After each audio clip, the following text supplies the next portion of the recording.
Bonsoir, bonsoir, bonsoir. Voilà, ben, je viens de brancher pour qu'on se contacte, pour qu'on se connecte les uns les autres. Donc n'hésitez pas à me faire coucou, celles et ceux qui sont au rendez-vous. Ça commence à venir. Bonsoir Isabelle, Sandrine, Valérie, Sylvie, Sophie, Marie-Alice, hop là, Marion, Sarah. Bonsoir à toutes. Eh ben dis donc, c'est pour l'instant que des filles.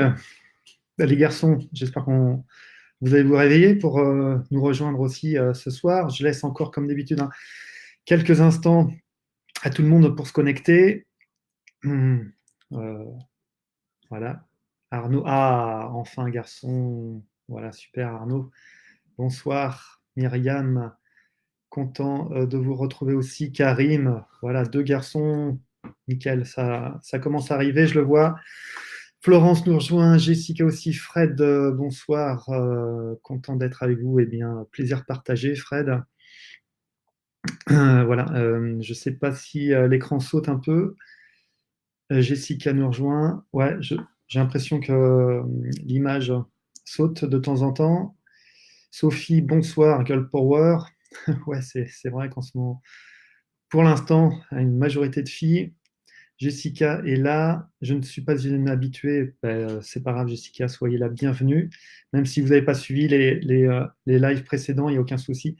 Vous pouvez vous reconnecter, enfin vous connecter et suivre sans aucun problème les lives. Anne, bonsoir. Jessica, prenez votre temps. C'est exactement ce qu'on fait toutes les semaines. Romain, hello tout le monde. Aline, bonsoir. Première pour moi, je pense une belle découverte. Ben, je l'espère. Vous nous direz ce que vous en pensez, Aline. En tout cas, merci de nous retrouver. Elena, bonsoir. Fleur, bonsoir aussi. Non, non, non, non, je pense pas que ça plante. Laetitia me demande. Je ne pense pas. Laetitia nous dit aussi bah, bonsoir tout le monde.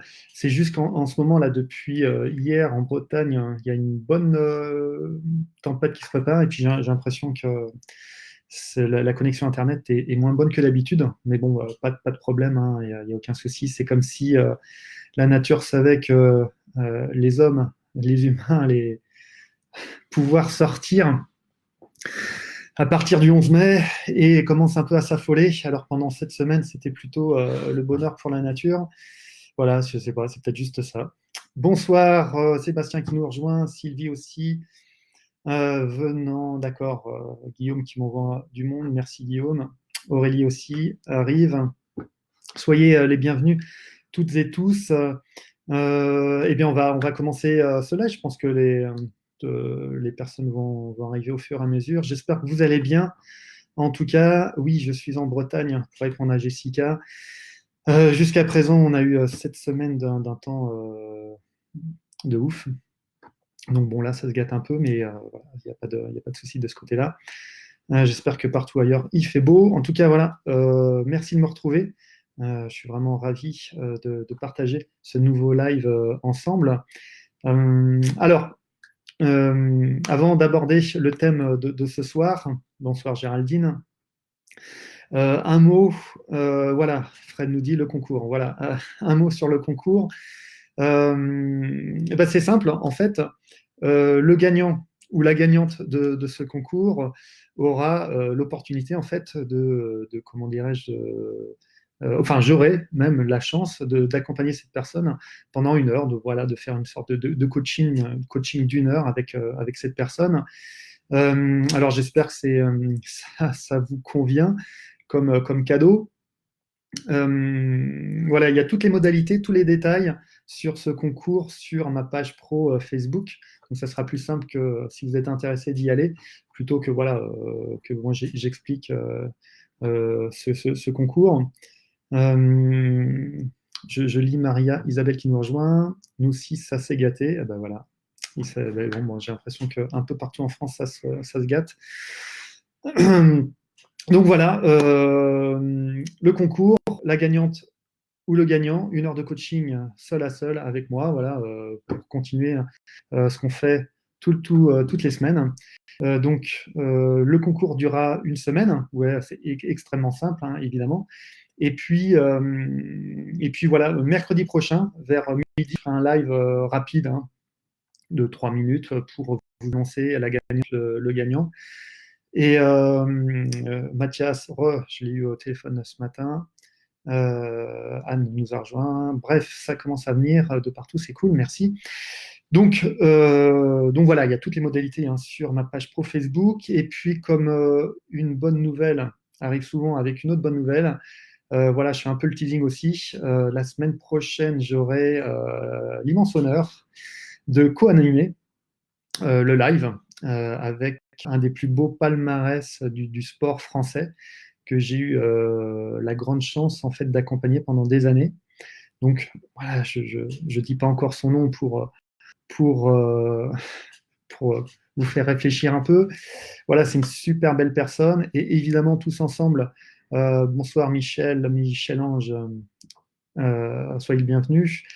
Bien sûr, avec ce sportif de niveau, on ne va pas parler de sport, hein, on va plus parler en fait de bien-être, de bonheur, tous ces ingrédients qu'il a mis au cours de sa carrière et qui lui ont permis d'avoir une longévité incroyable et surtout un palmarès des plus extraordinaires en France. Donc voilà, et puis évidemment, il va s'ouvrir à vous, on va parler des peurs que lui a pu rencontrer dans son parcours. Je vois que certains réagissent, Florent Manoudou, pour une interrogation. Vous allez voir. Euh, donc voilà, l'idée en fait, c'est qu'en parlant de ces peurs, que vous vous reconnaissiez au travers des peurs de ce sportif-là, parce que qu'on soit recordman du monde comme lui a été, vice-champion olympique, eh bien les peurs que nous, hein, simples mortels, on peut ressentir, eh bien, c'est exactement les mêmes peurs que les dieux du stade ressentent. Donc, on est tous logés à la même enseigne, on est tous pareils. Donc voilà, ça va être hyper intéressant de pouvoir échanger là-dessus et que ce sportif-là étaye mes propos. Et comme ça, vous savez que je raconte pas que des bêtises. Voilà, j'espère que ça va vous intéresser, en tout cas, la semaine prochaine. La semaine prochaine, pardon. Alors, Fabien Gillot, Camille Lacour, je pense, on tourne autour du pot. Voilà, c'est un nageur. Bon, j'en dis pas plus. Alors, il y a peut-être. En tout cas, voilà, il y a la bonne réponse dans ce que je suis en train de lire. Et puis, je pense que régulièrement, je fais appel comme ça à soit des sportifs de haut niveau, soit des personnes d'horizons différents que j'ai eu la chance d'encadrer, qui ont une expertise dans leur domaine et puis aussi envie de partager avec vous leur expérience. On gagne quoi si on devine, hein? Ben, j'espère un bon moment de partage d'une heure avec ce sportif-là. Alors, donc voilà, j'ai tout dit, il me semble, j'ai rien oublié.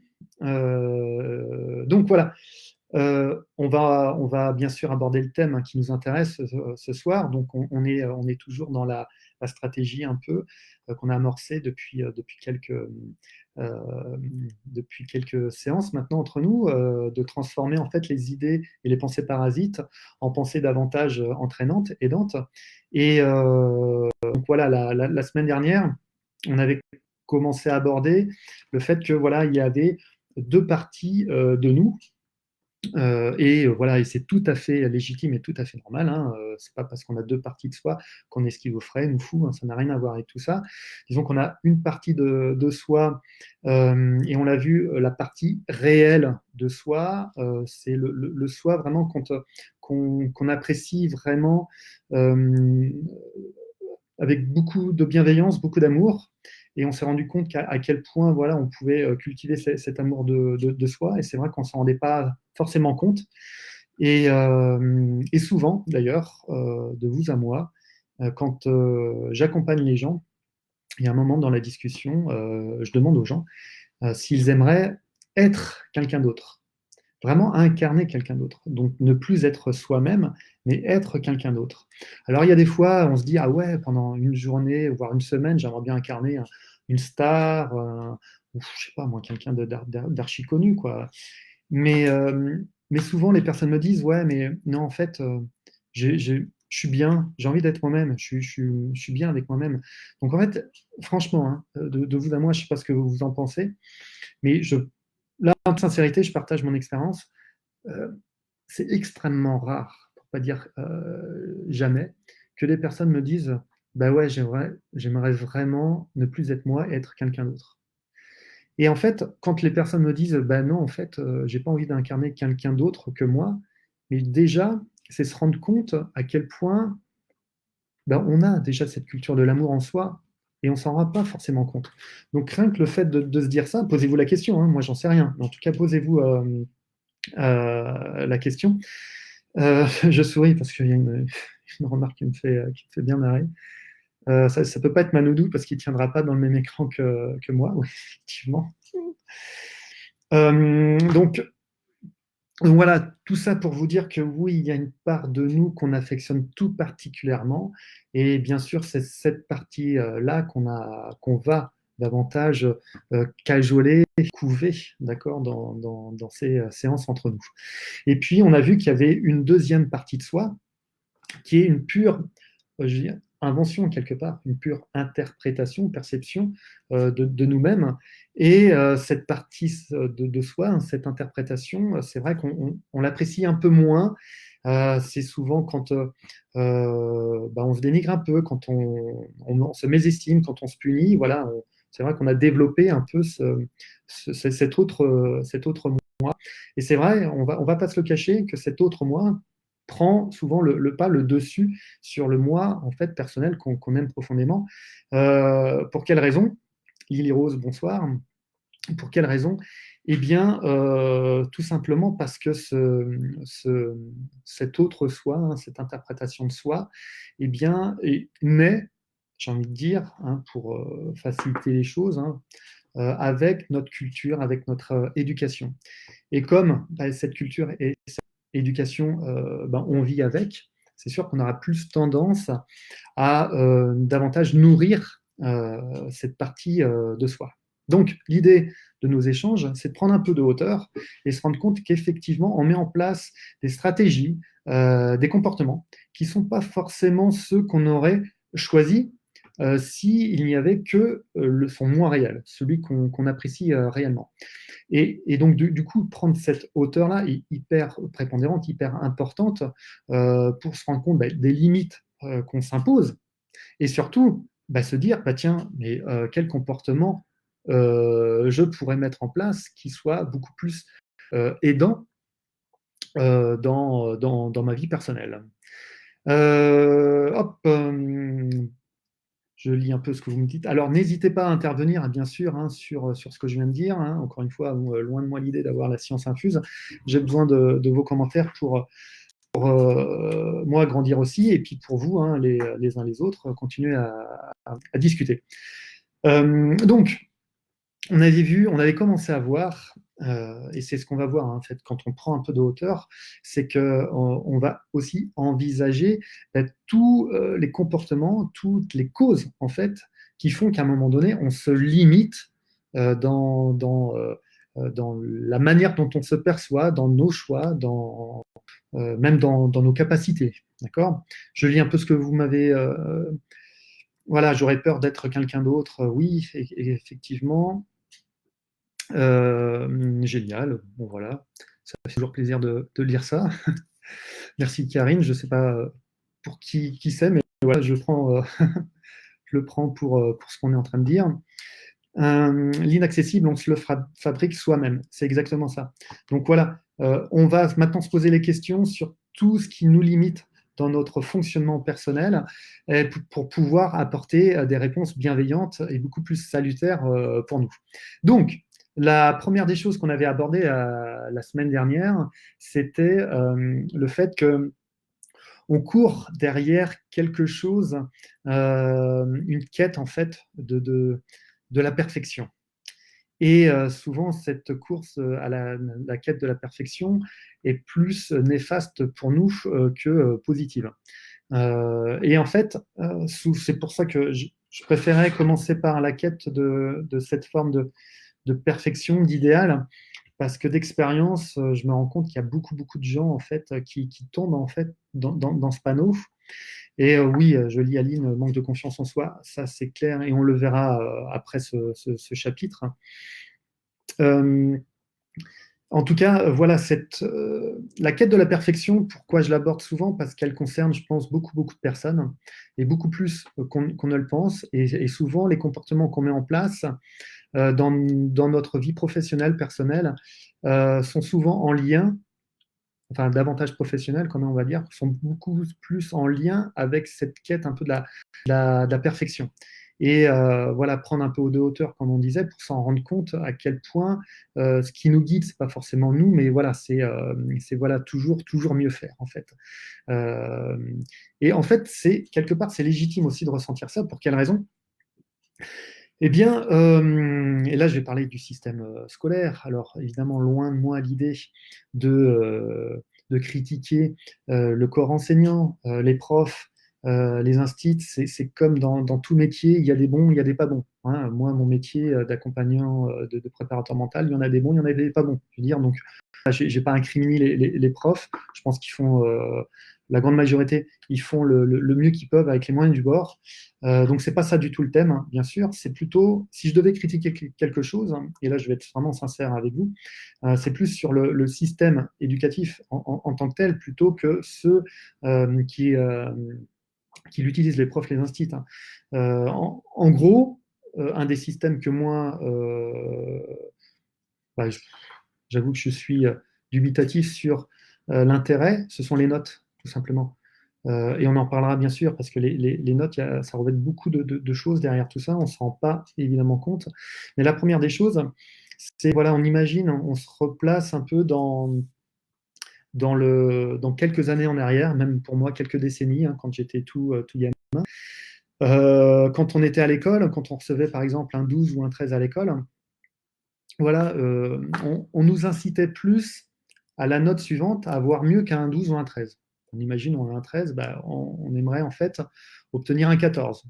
Si on obtient un 14, à ce moment-là, on va plus nous inciter à obtenir un 15. Alors ça part d'un super bon sentiment. Ça part d'un sentiment de vouloir progresser, de ne pas se reposer sur ses lauriers, etc. Mais en fait, c'est une quête aussi qui est quasiment sans fin, parce qu'après le 15, ça sera le 16, après le 17, hein, jusqu'à quand? Jusqu'à où même?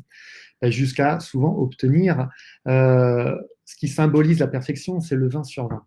Donc quelque part, on nous incite, sans que ce soit fait de manière machiavélique ou autre, hein, et on nous pousse quelque part à obtenir ce 20 sur 20 qui symbolise encore une fois la perfection, l'idéal. Et quelque part, ça reste ancré en nous. Parce que imaginez-vous, depuis l'âge de 5 ans, on a des notes, jusqu'à ce qu'on sorte du système scolaire. Donc ça peut être le bac, ça peut être après le bac, et après le bac, c'est exactement la même chose. Donc effectivement, ça ne laisse pas indemne.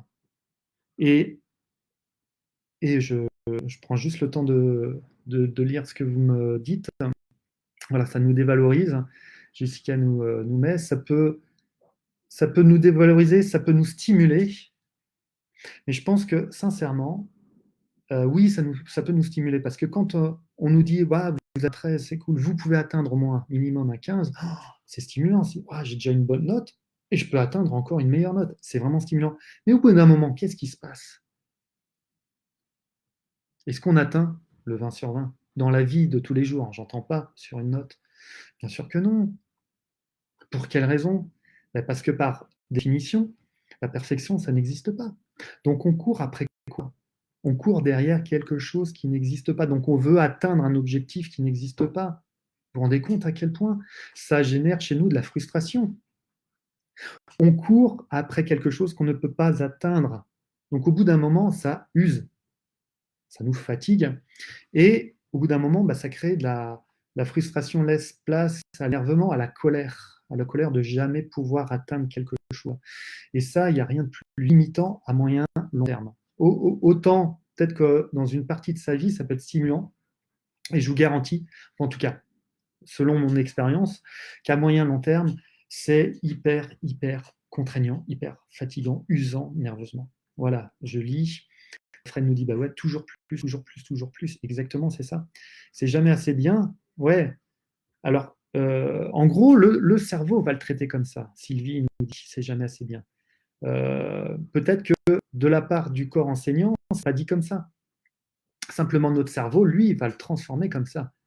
Comme je n'atteins pas ou rarement l'excellence, ben, c'est que c'est jamais assez bien. Donc, quoi que je produise, ça sera jamais assez bien.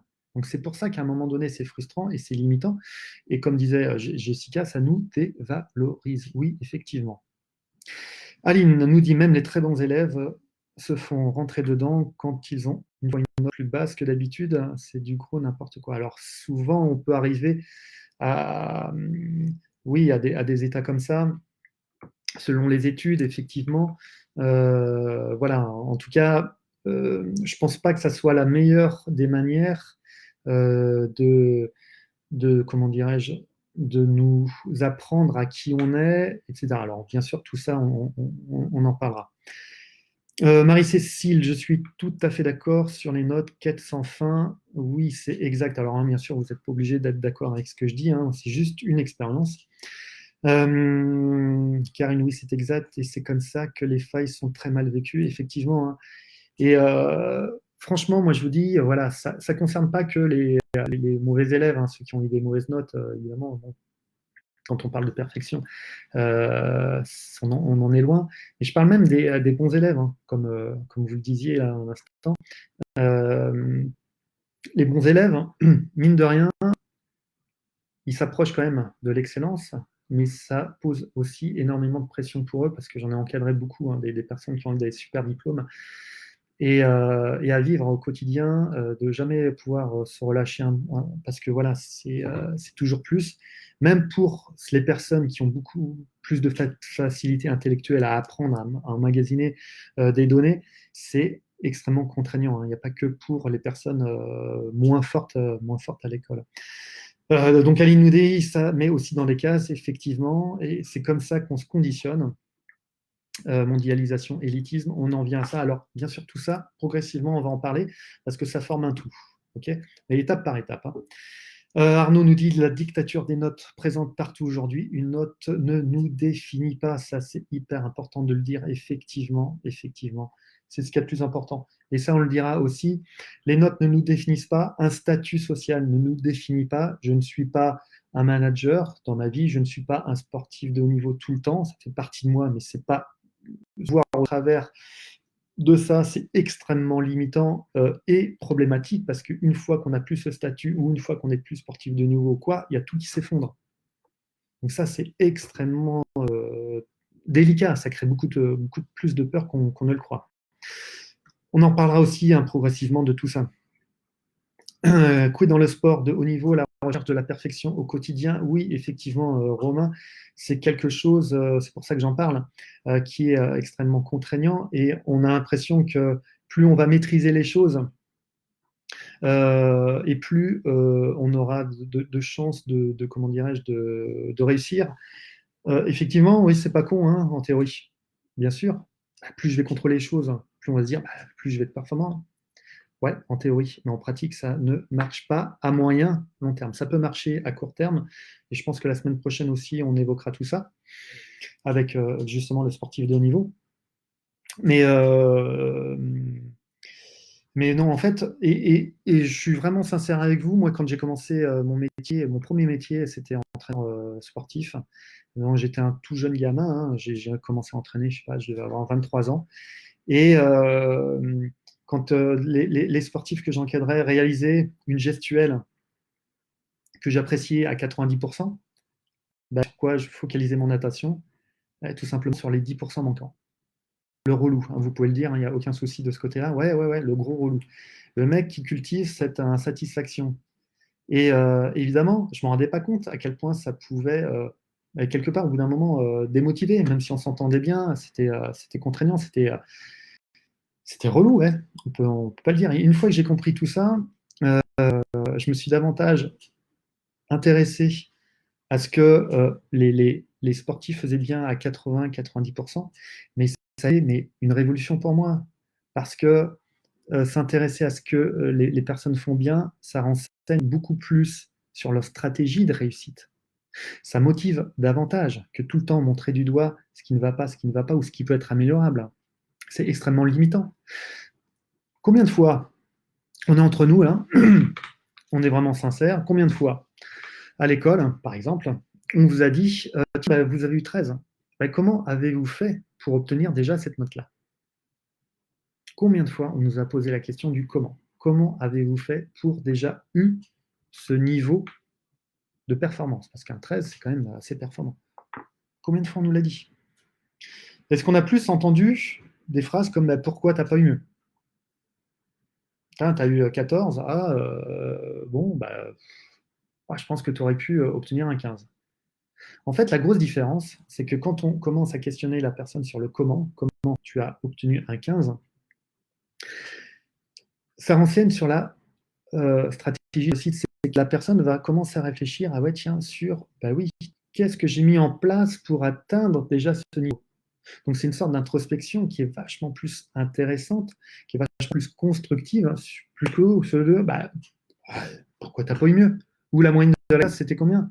Vous voyez, là, en fait, ça renseigne en rien sur les capacités à développer de la personne. C'est ça qui est hyper intéressant. Et quand j'ai commencé ce métier d'entraîneur de natation, au bout d'un moment, c'est plus ce que je faisais. C'est m'orienter vers, pas forcément le positif pour faire je vais bien, tout va bien, comme le sketch de, je ne sais plus comment il s'appelle. C'est pas, c'est pas comment on appelle ça, le positivisme absolument. C'est beaucoup plus subtil que ça. Et les premiers résultats sont venus quand j'ai commencé à faire ça. Et puis c'est d'une simplicité. Et je vous garantis, mais c'est. Voilà, donc franchement, si vous avez des enfants qui ont des notes correctes, même un 10, un 11, on s'en fiche. Hein, mais posez la question à l'enfant, voir juste sa réaction, ou même un collègue. Hein, tiens, tu as fait bon. Je considère que tu as fait un bon job, là, comment tu t'y es pris pour être efficace comme ça. Vous allez voir un peu juste les réactions. Donc, je prends juste quelques secondes pour lire ce que vous m'avez dit. Oui, mais chacun son apprentissage. Oui, Aurélie, nous sommes notés aussi au travail. Oui, pardon, nous sommes notés aussi au travail. Nos entretiens annuels, par exemple, quand ton chef te dit je ne peux pas te mettre A++ parce que sinon, tu n'es plus le challenge. Voilà, on est dedans, quoi. En fait, ce qu'on disait un peu, forcément. Enfin, je suis pas de mauvaise humeur ce soir, hein, pas du tout. Je suis pas là pour défoncer les différentes formations. Simplement, encore une fois, c'est mon expérience qui parle. Et puis, j'étais formateur en entreprise pendant 15 ans. Et franchement, les managers, j'ai rien contre eux. C'est plus la formation des managers qui est là aussi vraiment à revoir. Il y a plein de choses à mettre en place de différents des décennies précédentes. Donc voilà. Quand je lis ça, oui, ça ne me surprend pas parce que c'est ce qui se pace en règle générale. Ce qui n'empêche pas qu'il y a d'excellents managers, hein, bien évidemment. Fred nous dit gratifier plutôt le chemin, l'attitude que le résultat. Effectivement, s'attarder sur le chemin, et ben, c'est ce qu'on est en train de faire, hein, tous ensemble. On est plus noté sur des facultés de mémorisation, effectivement.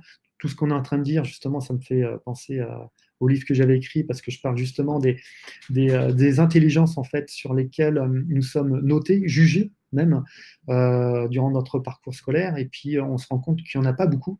Alors que des intelligences, il y en a pas mal. Moi, j'en ai répertorié plusieurs, hein, donc j'énumère tout ça dans le livre. Enfin, bref, on ne va pas épiloguer là-dessus. On en parlera évidemment parce que c'est intéressant. Mais voilà, si on est noté que sur une forme d'intelligence et que malheureusement, on n'a pas, eh ben, on va être considéré comme un abruti, un niais, alors qu'on a plein d'autres compétences, qualités et intelligence. Donc, c'est ni plus ni moins aussi facile que ça hein, de comprendre tout ça. Je continue à lire parce que je parle et que vous commentez et ça me fait très plaisir que vous commentiez aussi souvent. On n'est jamais content de nous-mêmes, on n'est jamais nous. Effectivement, c'est ce qu'on voit là en ce moment. Sandrine, la reconnaissance, et si on échoue, on se fait mal. Voilà, on parlera évidemment reconnaissance parce que ça aussi c'est un frein dans tout ce qu'on peut reprendre. Maria Isabelle, oui, perso, j'ai tendance à ne pas être totalement satisfaite de ce que je fais, c'est terrible. Voilà, ben, c'est ce qu'on amène. Ce qu'on amène là, c'est cultiver cette satisfaction personnelle. Parce qu'on parlait tout à l'heure de frustration, de jamais être satisfait de soi-même. Cette frustration, on a vu, emmène quand même pas mal de colère chez soi. Et on l'a vu dans des précédents lives. Est-ce que cultiver la frustration, développer de la colère en soi, est en lien direct avec la valeur fondamentale que l'on veut atteindre, qui est le bonheur?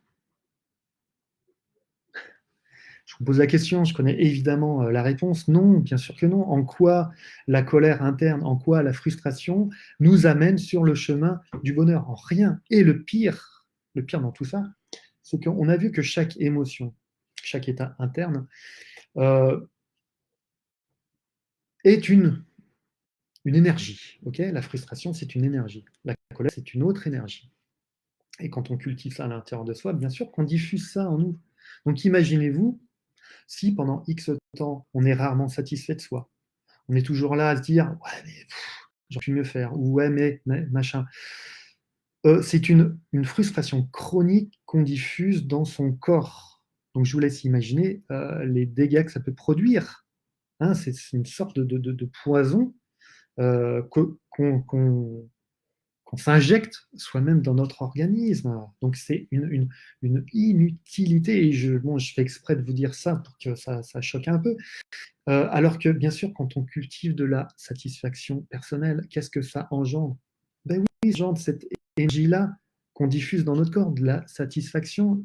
Et pourquoi c'est une énergie positive? Parce qu'elle va, bien sûr, elle est en lien avec la valeur fondamentale qu'on veut atteindre. Quel bonheur! Donc voilà, c'est extrêmement simple, je trouve.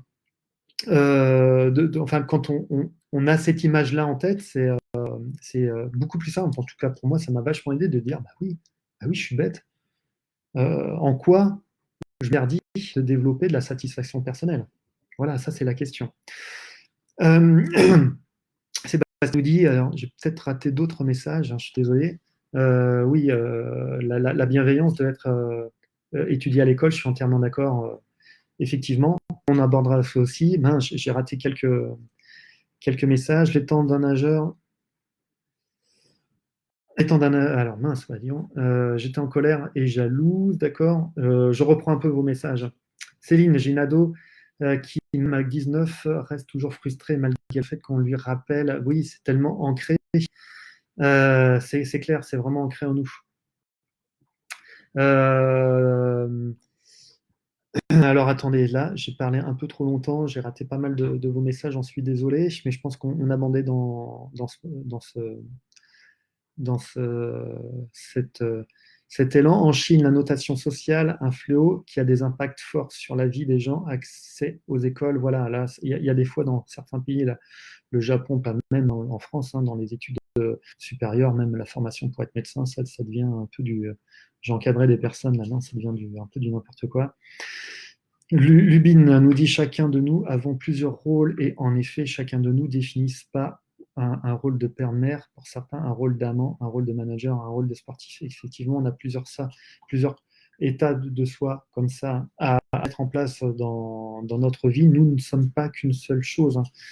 Donc oui, ouais, effectivement, Aline, c'est complètement relou de procéder de la sorte. Regardons les modèles scandinaves. Ce qu'il y a bien, voilà, c'est qu'il y a au moins des pays qui tentent des choses nouvelles, des choses un peu modernes. J'ai envie de dire qu'en France, des fois, on s'endort un peu sur nos lauriers parce qu'on a une belle histoire, et que certains pays qui sont peut-être un peu plus modernes que nous, en tout cas, qui veulent être modernes de nous, se posent les questions que nous aussi on devrait se poser, qui sont des questions vraiment, j'ai envie de dire, mais d'actualité tellement évidente. Euh, alors, mettre le focus, nous dit Arnaud, sur ce qu'on fait bien plutôt que ce qu'on fait mal, effectivement, ça nourrit beaucoup plus. Les moniteurs ont été formés comme ça. Oui, voilà, c'est une question de formation, c'est pas une question de personne, hein. Donc, ça sert à rien d'incriminer telle ou telle personne. Il vaut mieux comprendre pour quelles raisons ils en sont arriver, comme le dit Anne, hein, au niveau des militaires, à agir de la sorte. Voilà, toujours focaliser sur ce qui reste à améliorer, le tennis notamment, ça c'est vraiment franco-français. J'ai toujours triché pour avoir 13. Eh ben, toi, Sébastien, enfin vous, Sébastien, moi j'ai toujours triché et j'ai rarement eu 10.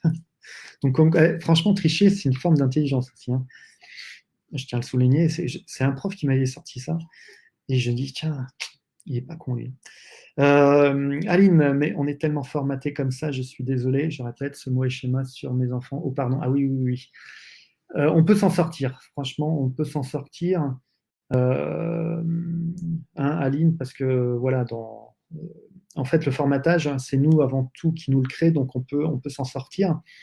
C'est pas en un claquement de doigts. Souvent, il faut certaines épreuves à 19 ans, quand on est un peu focus sur l'obtention absolument du diplôme. C'est vrai qu'on perd un peu de lucidité sur tout ce qu'on met en place et tout ce qu'on ressent.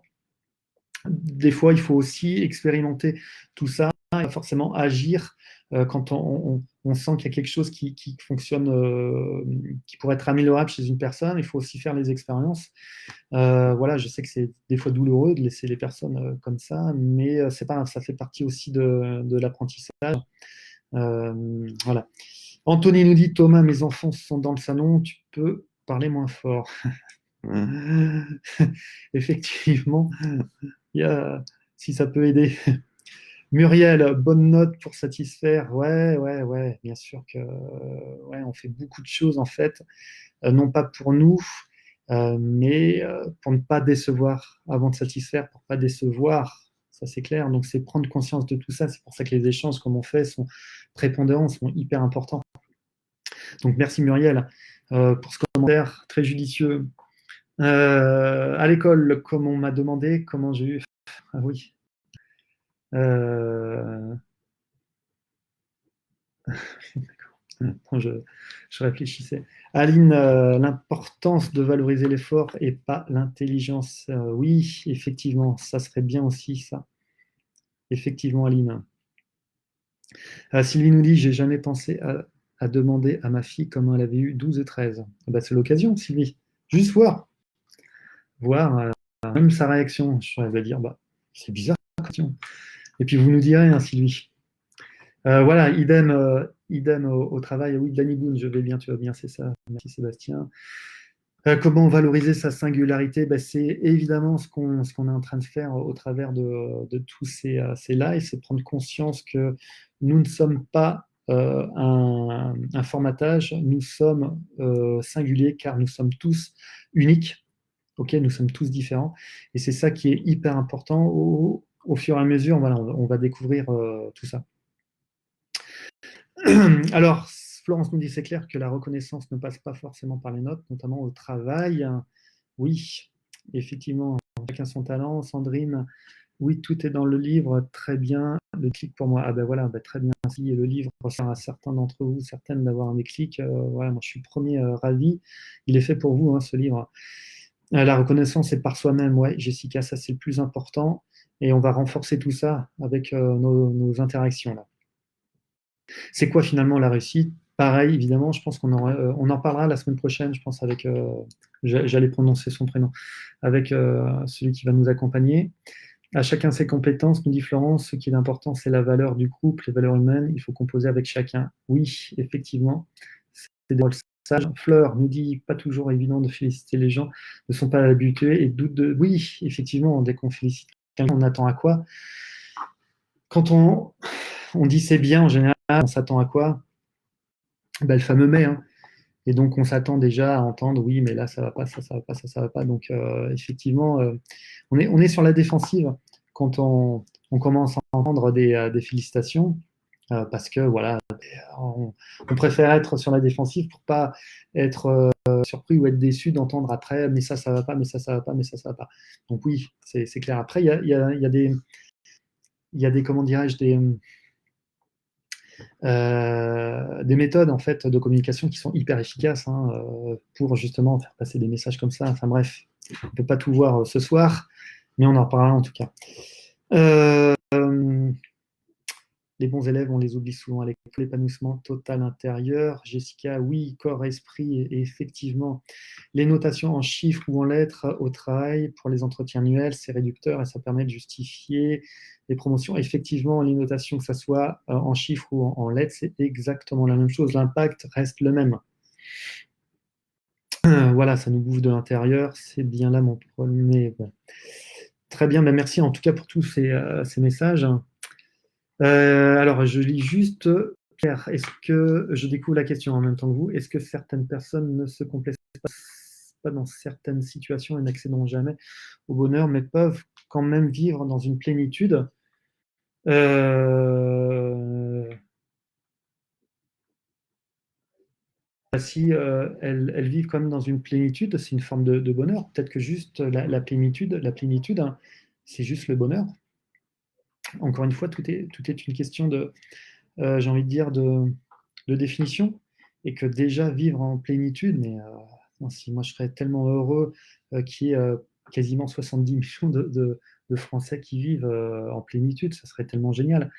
Donc, c'est pas réducteur, hein, c'est pas plénitude. Bon, bah, je ressens de la plénitude, c'est déjà bien. Bon, bah, le bonheur, non. Non, non, franchement, pour moi, la plénitude peut être le bonheur recherché, hein. Euh, alors, moi, je suis frustré car je ne sais pas exprimer la colère. Sylvie nous dit. Ouais, on abordera aussi comment évacuer un peu tout ça. Euh, je lis hein, toujours. Il y a beaucoup de réactions, c'est top, merci. Comment se contenter d'être moyen en quelque chose et de se satisfaire et d'être fier de soi. Alors voilà, ça, là je vous garantis que on va faire un live, mais franchement, hein, entre nous, on abordera euh, cette idée d'être moyen. Mais franchement, j'en parle pas ce soir parce que j'en parlerai prochainement. Euh, comment dirais-je, et ça me fait mal au cœur. On se cantonne, voilà, à se dire, bon, bah, je suis quelqu'un de moyen parce que je fais pas de choses exceptionnelles dans ma vie, quoi, genre sauver le monde, développer des idées qui vont révolutionner, qui- mais, mais le nombre de personnes qui se prétendent moyennes, et c'est hallucinant, c'est hallucinant. Je vais avancer des chiffres qui vont peut-être vous paraître énormes, mais c'est peut-être 80% au moins des personnes, 85% même des personnes se voient comme des personnes moyennes. Vous vous rendez compte? C'est hallucinant, c'est hallucinant. Quand je demande aux gens de se noter, enfin de se noter, c'est un bien grand terme, mais juste d'estimer leur, leur capacité, leur estime d'eux, ils mettent en général 6 sur 10. Posez-vous la question, combien vous pensez vous mettre sur une échelle de 0 à 10? Vous allez voir, en général, on atteint 6, 6,5. Mais c'est incroyable, c'est faux, c'est archi faux. Il n'y a aucune raison, sans vous connaître, mais il n'y a aucune raison pour qu'on ne se mette pas minimum 8, 9. Il n'y a aucune raison. Voilà, là je suis un peu sérieux parce que ça me vrille un peu de l'intérieur parce que voilà, on est souvent logé à la même enseigne et puis on se mésestime. C'est vrai, bah alors, petit à petit, on parlera de tout ça. Hein. Ne vous inquiétez pas par rapport à ça. Euh, alors, dans votre entreprise, il ne félicite pas. C'est vrai qu'on n'a pas à féliciter. C'est quelque chose de malheureux. L'intelligence émotionnelle, comme dit le Lubin, je ne sais pas si je prononce bien, devrait être à l'école. Oui, oui, oui, oui. Effectivement, ça fait 15 ans que j'utilise l'intelligence émotionnelle et je vois comment l'évolution, bien sûr, enfin bref. Euh, alors, je vais tester sur mes enfants, nous dit Aline, même si je les félicite souvent, mais pas encore assez quand je vois tout ce qu'on pourrait dire d'autre. Voilà. Il y a plein de choses dont on va parler. Donc, Étape par étape, étape par étape. Laure nous dit, quand je t'ai connu, tu étais un jeune honneur. Thomas, et je sais, merci. Ah, il y a Nédéac, d'accord. Thomas, et je t'ai suivi la même voie et méthode que toi sur l'enseignement sportif et je me sens un peu seul. Yann Nedelec, d'accord. Ben, merci. Comme ça, vraiment, je découvre les messages. On en reparlera, hein, bien sûr, tout ça. Hum, quelle clé, alors Céline, quelle clé peux-tu donner à un jeune qui veut s'engager dans un sport de haut niveau? À la limite, ça, en message privé, comme ça, on répond, je répondrai tranquillement, hein, Céline, hein, si vous voulez. Alors, Ali nous dit, encourager les enfants, oui, mais ils sont tous différents et n'ont pas besoin du même encouragement. Effectivement, un enfant sans intelligence émotionnelle ne ressentira pas l'encouragement d'un autre. C'est pour ça qu'on est tous différents et c'est à nous, accompagnants, qu'on soit père, dans notre métier. Et effectivement, nous sommes tous des accompagnants et c'est à nous de nous adapter aux différentes personnalités. C'est pour ça qu'une pédagogie ne convient pas forcément à une autre. Euh, voilà. Pendant ce confinement, je trouve que mes enfants sont moins stressés à l'école. Ah bah, écoute, alors là, tant mieux pour vous. Pareil, tout ça, on pourra en reparler. C'est toujours possible, effectivement. Je vois le temps qui s'écoule. J'aimerais qu'on fasse ensemble. Bien sûr, tous vos messages sont imprégnés de sagesse et ça me fait vraiment plaisir de lire tout ça. Euh, J'aimerais qu'on fasse ensemble une, une séance là ensemble de comment dirais-je, de respiration guidée, hein, comme on avait l'habitude de le faire la semaine dernière. On l'a pas fait. J'aimerais bien qu'on le fasse. On va se prendre 10 minutes là pour terminer la séance là-dessus, justement pour voir un peu l'impact que ça a sur soi en fait, de continuer dans la démarche de vouloir rechercher toujours le côté plus, toujours plus, et engendrer un peu comment dirais-je, cette frustration. Et puis, de l'autre côté, davantage cultiver, de renforcer la satisfaction personnelle. Donc, on se prête à ce jeu. OK, on va s'installer confortablement dans votre siège, tranquillement. Voilà, prenez un peu le temps. Voilà, on a parlé beaucoup de choses. Hein. Ça, je pense que ça fait réfléchir. Là, on va se faire du bien pour terminer. Euh, on va digérer tout ça. Donc, comme vous savez le faire, respirez tranquillement par des fortes inspirations, expirations. Voilà, tranquillement. Posez-vous un peu. Et là, vous allez faire qu'une chose, hein, c'est simplement de vous laisser guider. Donc, voilà, juste sans forcément penser de manière cérébrale à ce que je vais vous dire, mais plus, encore une fois, de ressentir au niveau du cœur, du ventre. Hein, le ventre, c'est aussi notre deuxième cerveau, hein, donc n'hésitez pas aussi à commencer à vous connecter avec votre ventre. Voilà, pendant que je vous parle, respirez de plus en plus profondément et de plus en plus calmement en vous installant le plus confortablement sur votre chaise. Et puis voilà, je vais compter jusqu'à 3 et à 3, vous allez fermer les yeux tranquillement. Ok, 1, 2, 3, fermez les yeux. Continuez à inspirer le plus possible par le ventre et les poumons et de souffler tranquillement, sans heurts, non saccadé, avec beaucoup d'amplitude. Tranquillement. On est entre nous, on se fait du bien, on est connectés les uns les autres avec beaucoup de bienveillance. Donc on peut se lâcher, on n'a rien à craindre tranquillement. Et puis, vous allez simplement, maintenant que vous êtes relâché, sentez même l'énergie, hein, du relâchement monter à vous. Profitez de cette énergie-là. Relâchement, la journée finie, on est entre nous. On a bien échangé. Je vous pose juste une question. Imaginez-vous votre vie sans cette recherche de perfection. Sans vous dire, j'aurais pu mieux faire. Imaginez simplement à quoi aurait pu correspondre cette vie-là.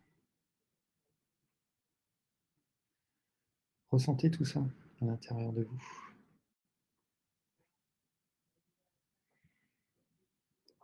Et combien de fois vous auriez pu être réellement satisfait, satisfaite de vous sans cette recherche de la perfection?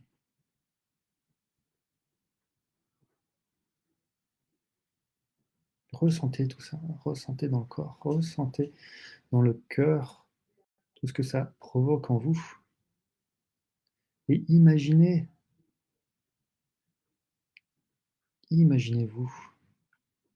cette satisfaction-là. Le nombre de fois où vous aurez pu être davantage satisfait. Imaginez-vous ce que ça aurait pu changer dans votre vie en bénéfice. Bien sûr, il n'y a rien à regretter. Bien sûr que non. C'est juste s'imaginer ça en disant ah ben ouais, finalement, ça a vraiment du bon, cette quête de la satisfaction personnelle. Parce qu'on peut rechercher la satisfaction personnelle en voulant être meilleur chaque jour, sans rechercher les extrêmes, juste à vouloir être meilleur chaque jour et avancer tranquillement, pas à pas. C'est le plus important.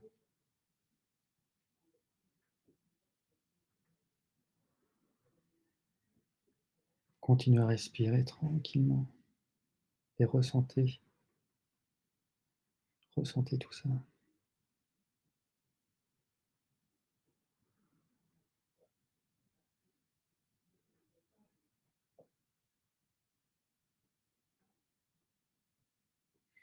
Et maintenant, imaginez-vous cette prise de conscience, la satisfaction personnelle, et que aujourd'hui vous preniez la décision, vous accordiez le droit de vous dire oui, et bien maintenant je vais mettre ça davantage en place à partir de maintenant. Cultivez cette satisfaction personnelle et imaginez-vous maintenant à quoi pourrait ressembler votre vie personnelle, professionnelle, en mettant davantage ça en place. Imaginez-vous auprès de vos proches, vos enfants, votre compagne, votre compagnon, auprès de vos amis, de vos collègues. Imaginez-vous un peu les bienfaits. Qu'est-ce que ça pourrait vous apporter comme bénéfice de mettre ça en place, de vous accorder cette satisfaction personnelle en mettant aux oubliettes le oui mais, je peux faire mieux, le oui mais j'ai encore ça et ça et ça encore à progresser. Non, juste voilà, cette satisfaction personnelle de sentir que l'on progresse.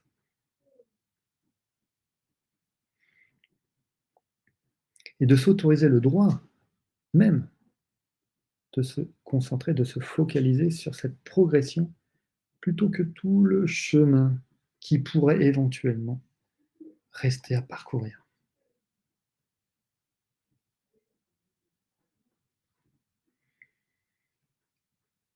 Et pour terminer, dites-vous maintenant, je souhaite désormais me focaliser davantage sur la satisfaction personnelle, car c'est en lien directement avec ma valeur fondamentale qui est le bonheur. Maintenant, c'est mon choix. Et ce choix-là, je le valide. Alors, ressentez tout ce que ça peut vous procurer comme satisfaction à l'intérieur de vous. Et puis, tranquillement, quand vous le désirez, vous revenez dans l'instant présent, en notre compagnie les uns les autres. Et puis, voilà, quand vous prenez conscience, quand c'est le moment pour vous, bah, n'hésitez pas à me dire bah, quels sont vos ressentis. Si ressentis il y a, bien sûr, si ça provoquer des choses en vous, des motivations supplémentaires pour passer davantage à l'action, etc. Ou même si ça vous a rien provoqué, mais même si ça vous a pas provoqué, c'est des petites graines qui restent dans le cerveau, sur lesquelles on pourra se baser éventuellement hein, pour faire fleurir des choses à l'intérieur de soi. Je parle du cerveau, mais ça peut être évidemment dans le cœur, dans notre deuxième cerveau, hein, qui est le ventre. Donc voilà, n'hésitez pas à m'envoyer des messages. J'espère en tout cas que le, le, le rêve a été, profite à vous. Fred nous dit merci Thomas, smile du fond du cœur, génial. Aline, une vie moins de stress et plus satisfaisante, super, un bien fou, on relativise, super. Merci comme retour, merci Sandrine. J'ai terminé avec un large sourire, merci beaucoup Aurélie, parfait, merci. Erwin nous dit j'ai des larmes, voilà, j'espère que ce sont des larmes en tout cas qui expriment beaucoup de choses plaisantes. Hein. Lily Rose nous dit comme c'est beau, merci de vos retours. Je vais avancer pas à pas et me satisfaire. Voilà, super. Satisfaire encore une fois, c'est pas, on se réfrène pas. Hein. C'est fort hein, la satisfaction personnelle. C'est pas de l'autosuffisance. Hein. Julie nous dit difficile car le manque d'estime est ancré depuis trop longtemps. Il y a du chemin encore à faire. Il n'y a pas de problème de ce côté-là, Julie. On parlera évidemment de manque d'estime de soi hein, dans les prochains lives. Hein.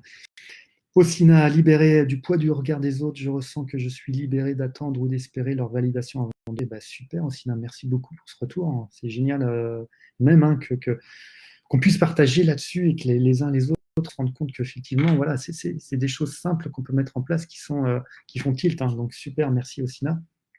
Arnaud nous dit plus zen, merci beaucoup. Anne, un gros câlin à la vie, ouais, ça c'est top.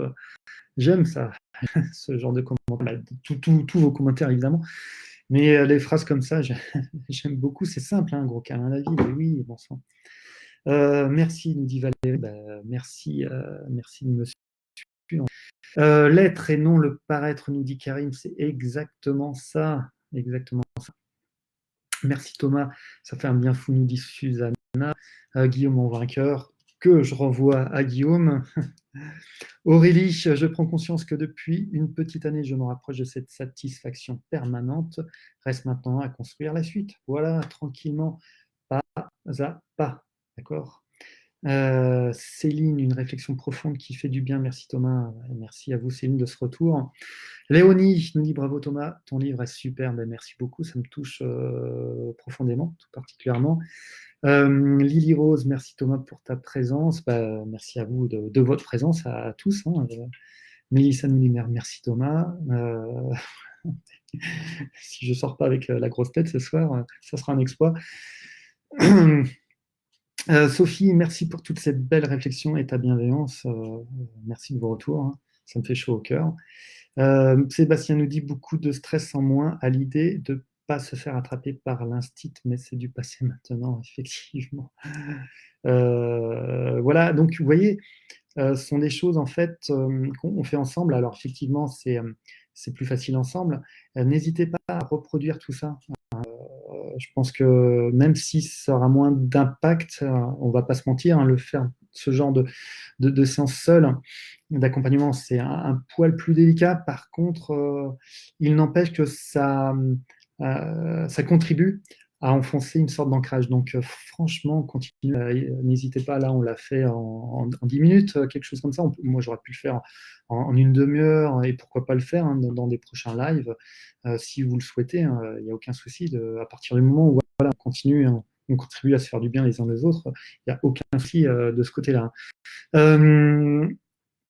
Aline, je me souviens du moment où tu nous disais que tu utiliserais ton énergie pour nous faire avancer dans le bassin. C'est tout ça, c'est sûrement et sûrement plus. Oui, Aline, c'est une ancienne nageuse. Ça remonte ça remonte aux années 2000 pour là. Ça fait faire bientôt 20 ans tout ça. Ouf, ça passe vite. Sylvie nous dit ça fait du bien, ça me donne de l'élan pour oser. Parfait, merci. Hein, c'est vraiment un retour qui me comble de joie, hein. Merci beaucoup. Marie-Alice, un peu de mal à évacuer la frustration d'avoir évolué, un peu dans la souffrance dans ma discipline, au lieu de regarder la progression. Maintenant, Marie-Alice, tout est envisageable, hein.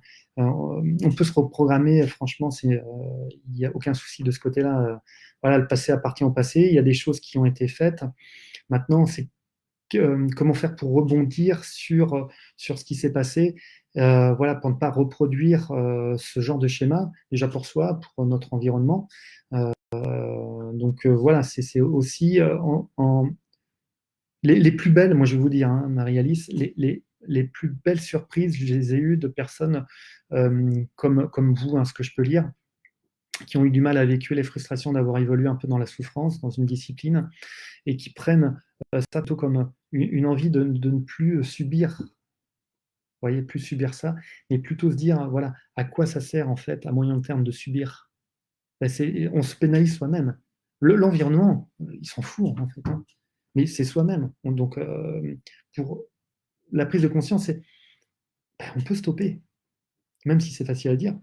Mais après, petit à petit, voilà, quand on prend conscience qu'on peut avancer sans souffrance, bah, franchement, et ça, c'est le propre souvent des sportifs de niveau, c'est qu'ils avancent par souffrance. Il faut souffrir parce que c'est ce qu'on nous met dans le crâne, hein. Non, non, non, on peut avancer par bienveillance, et souvent, la bienveillance nous amène beaucoup plus loin que le fait de souffrir. Alors peut-être qu'en souffrant, on avance très vite, mais je peux vous garantir qu'on s'arrête à un moment donné dans notre carrière. Et la bienveillance nous amène beaucoup plus loin. Ça prend peut-être un peu plus de temps, mais on s'en fiche, on a le temps. Ça s'appelle la vie. Amélie nous dit, le but n'est pas le but, mais le chemin qui conduit là-haut. Exactement. Une belle lecture du confinement. Ben voilà, ça c'est très bien comme lecture du confinement. Julie, intéressant, vivement le prochain live. Ben, merci. Arnaud, un moment très sympa, une respiration. Merci, nous dit Lubine. J'espère que je le prononce bien. Pour cette séance, c'était ma première. Je reviendrai lors de mon prochain live. Eh ben, avec grand plaisir. Vous serez toujours les bienvenus. Mélissa nous dit ton livre est super. Je recommande à tout le monde. Merci, Mélissa, c'est top. Fred, c'est simple et efficace comme méthode. Voilà. Ben, en fait, voilà. C'est un super résumé pour terminer ce soir. La simplicité est beaucoup plus efficace que complexifier les choses. Voilà. Et ça nous emmène, la simplicité, ça nous emmène beaucoup plus facilement à la paix intérieure, comme je peux lire via le message d'Elena. La paix intérieure, ça me régénère et ça me donne envie de continuer. Et voilà, ben merci, ça c'est top. Karine nous dit merci Thomas pour cette bienveillance. Je peux le faire. Oui, Karine, bien sûr. En tout cas, ce confinement a permis de réunir de belles âmes, beaucoup de partage de ressentis, c'est exactement mon ressenti. Ouais, c'est top. Maria Isabelle nous dit le sourire relève et je vais continuer à m'aimer, à croire en moi. Voilà. C'est pour ça que là, on peut continuer la soirée sur cette dynamique-là, en espérant voilà, que vous allez pouvoir vous endormir sur de la bienveillance comme ça. Et au moins, quand vous allez vous endormir, vous allez diffuser cette bienveillance en vous. Missile, j'espère que je prononce bien mon premier live, mais j'en aurais besoin de beaucoup d'autres. Et c'est chaque semaine, et même après le confinement. Elodie, coucou Elodie. Merci Thomas, je coucherai plus tôt les enfants la prochaine fois. J'ai beaucoup aimé ce que j'ai entendu. Parfait, ben, merci beaucoup. Rose, le thermos derrière est à Pierre. Oui, oui, c'est mon thermos personnel, effectivement. Voilà, donc il ne me reste plus qu'à vous remercier pour ce partage ensemble. Et encore une fois, même si je suis derrière la caméra, je prends beaucoup de plaisir à partager ce moment avec vous. J'ai hâte de vous retrouver la semaine prochaine avec une belle surprise, j'espère. En tout cas, vous allez voir, ça va être génial de partager ça avec cette personne, l'invité, surprise. Je vous dis à très vite, hein. Passez une bonne fin de semaine, continuez sur cette dynamique-là. Et puis, voilà, si vous avez le temps, n'hésitez pas à aller sur ma page Facebook pour pro, hein, pour le concours. Voilà, je me ferai un immense plaisir de partager une heure de coaching avec la gagnante ou le gagnant. À très vite, voilà, pour un nouveau live la semaine prochaine. D'ici là, portez-vous bien, cultivez la bienveillance Et puis, ben, voilà, gros bisous. À bientôt. Ciao, ciao.